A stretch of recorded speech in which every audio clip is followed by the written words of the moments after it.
Welcome to DHN. Let's start with some Hedera news. Famous musician A.R. Rahman announced on New Year's Day that he would be unveiling a brand new music metaverse. This new metaverse platform is going to live on Hedera. Qatar will provide a new way for artists and creators to share content with fans in a decentralized world. Hedera also has another platform like this, Tune.fm, that big names like Animoca Brands are currently backing. This trend in music and Web3 is starting to accelerate, folks. The key thing about this is that it disrupts the legacy music hierarchy and empowers artists to truly make a living with their art. It may not be a massive global issue, but a lot of money is going behind this one regardless. Next up, Binance has joined the Association of Certified Sanction Specialists. What does this mean? Well, this is going to increase their compliance standards. Binance is doing everything it can to ensure that it has regulatory clarity worldwide. And now through ACSS, they now have the opportunity to receive a certification showing their competency. ACSS is backed by companies like KPMG and LexisNexis, and their certifications span worldwide. That is what I think is key here. Binance is once again showing us that they are establishing a global position. Now I know Binance has been through the ringer in the headlines recently, but this move, along with joining the Chamber of Digital Commerce back in December, I feel as though the comparisons to FTX, they're about to stop soon. Next, the digital currency group being investigated by the Department of Justice and the SEC. Authorities are looking into internal transfers between the digital currency group and its subsidiary Genesis Global Capital. As it stands right now, no further legal action has been taken. The main reason I feel this made news is because of Genesis' relations to FTX. But the digital currency group is as far up the ladder as you can get. They have their hands in all of the biggest chains and firms in the space. If you watched my video on the stablecoin agenda, you'll also learn of their role in the adoption of stablecoins for cross-border payments. This is also a reflection of out with the old and in with the new.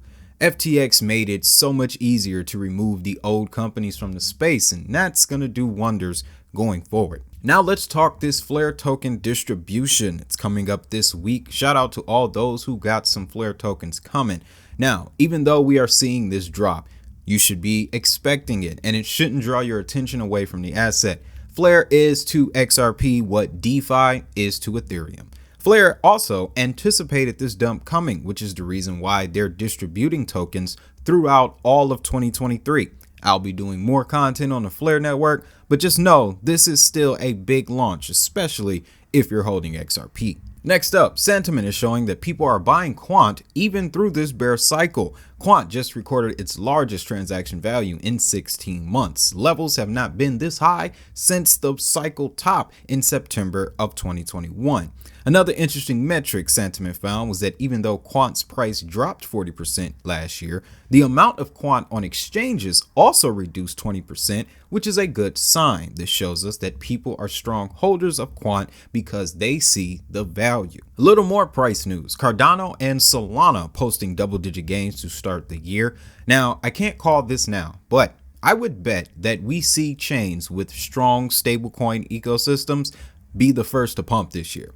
Cardano has 3 coming in the next couple of months: IUSD, DJED, and USD ADA. Solana already has USDC, and now a euro-backed stablecoin is making its way to the platform. Metaverse coins are moving up as well. This is most likely due to the current market conditions, but still keep an eye open for metaverse projects. Major companies and countries are still heavily active with metaverse investments. ApeCoin, it's not my cup of tea, but I know Decentraland and Sandbox are being chosen by nations for municipal metaverse efforts. Our last bit of price news focuses on Gala Games. They are up 60% to start this week off, guys. This is due to announcements that Mark Wahlberg and the People's Champion are working on a film project through Gala Films. Now, if you believe in the future of film, entertainment, and gaming, Gala is the best investment to make because they are slowly becoming the Sony of Web3 content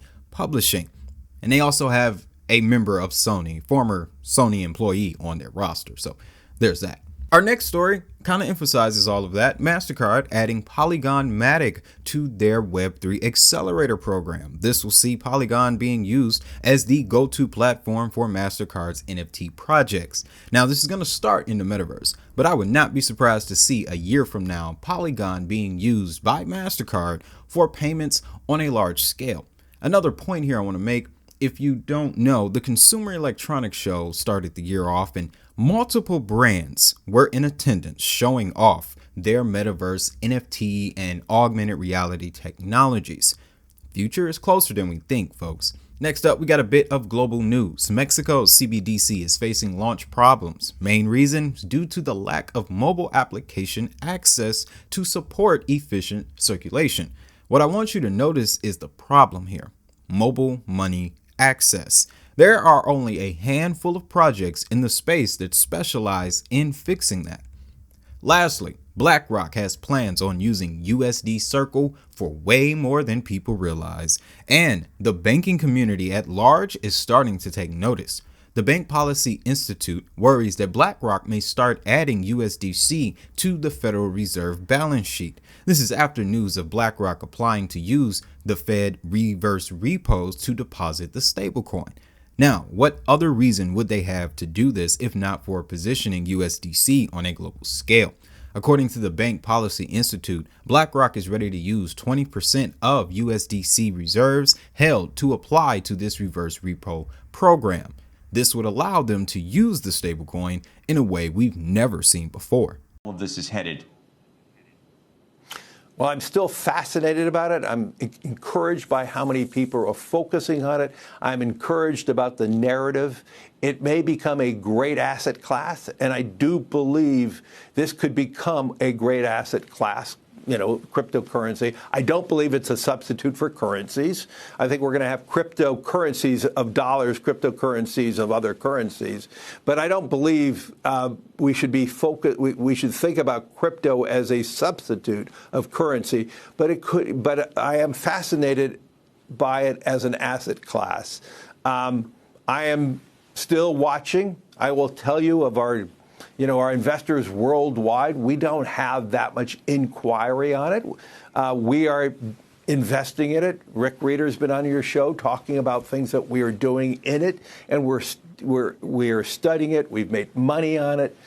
But I'm not here to tell you that we are seeing broad-based interest by institutions worldwide. And I like to say that most of what we do is a reflection of what we are hearing from our clients. Yo, thanks for watching DHN Crypto. If you found value in this content, hit that like button and share this information with a friend. DHN official merchandise is now available. The DHN Crypto Journal and SafePal links are in the description. Have a great day, have a prosperous day, and most importantly, if that money is digital, so is the hustle. I'll see y'all in the next video.